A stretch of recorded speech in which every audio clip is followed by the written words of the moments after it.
Bonjour à tous. Aujourd'hui, je vais vous parler pas d'un insecte. J'allais dire un insecte, mais c'est une sacrée erreur. On va parler d'un autre type de bestiole. Habituellement, je parle insectes, frelons asiatiques, des choses comme ça. Frelons asiatiques étant quand même un super prédateur. Eh bien, je vais vous parler d'un autre prédateur, ou d'une prédatrice, si vous préférez, qui est plutôt pas vraiment un insecte, mais un arachnide, donc un arthropode. Eh bien, on va parler de l'araignée crabe. Alors vous me direz, c'est quoi une araignée crabe? Parce que crabe, araignée, c'est pas vraiment les mêmes bestioles. Sauf que si vous regardez un peu la morphologie de ce type d'araignée, en fait les pattes antérieures sont légèrement plus longues, ce qui peut faire penser un peu comme des pinces d'une certaine manière. Et c'est une araignée tout à fait extraordinaire. Alors pour la voir, c'est assez compliqué, parce qu'en fait il faut regarder sur les fleurs et regarder vraiment en détail sur les fleurs. Sachant que cette araignée, elle a un don de camouflage qui est extraordinaire. Alors regardez un peu les images. Là, sur ces fleurs, est-ce que vous voyez l'araignée? Honnêtement. Bon, de prime abord, on voit des fleurs blanches, bon ben, sans plus. Mais si on regarde en détail, on voit qu'il y a un petit truc bizarre sur les fleurs, qui est blanc aussi. Et si on regarde sur d'autres fleurs, d'autres couleurs, eh bien parfois on peut trouver la même araignée.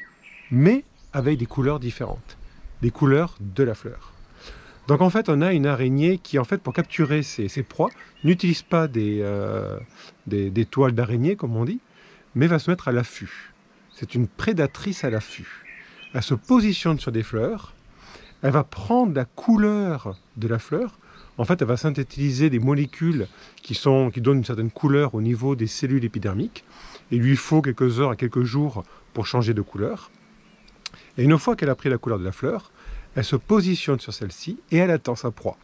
Et dès qu'un insecte pollinisateur, comme vous pouvez voir la pauvre bestiole à qui est arrivé un gros malheur, dès que le pollinisateur arrive sur la fleur, il ne distingue pas l'araignée et celle-ci se jette sur l'insecte, l'attrape avec ses fameuses grandes pattes antérieures et ensuite, avec ses crochets, lui injecte un venin, ce qui paralyse sa proie. Et après, c'est le régal, c'est-à-dire qu'elle va injecter des enzymes dans la proie qui vont liquéfier un peu ses tissus. Et elle a juste à aspirer les tissus et à se nourrir sur sa proie. Et après, elle rejette sa proie qui est sèche, qui est vide, elle laisse tomber au pied de la fleur. Et elle se remet en prédation, à l'affût, pour capturer d'autres insectes. Donc voilà un prédateur qui est quand même assez extraordinaire. Alors regardez vos fleurs. Parfois, vous pouvez avoir une super surprise de tomber sur une araignée crabe, ce qui est incroyable à voir. J'espère que cette vidéo vous a plu. À une fois prochaine. Ciao!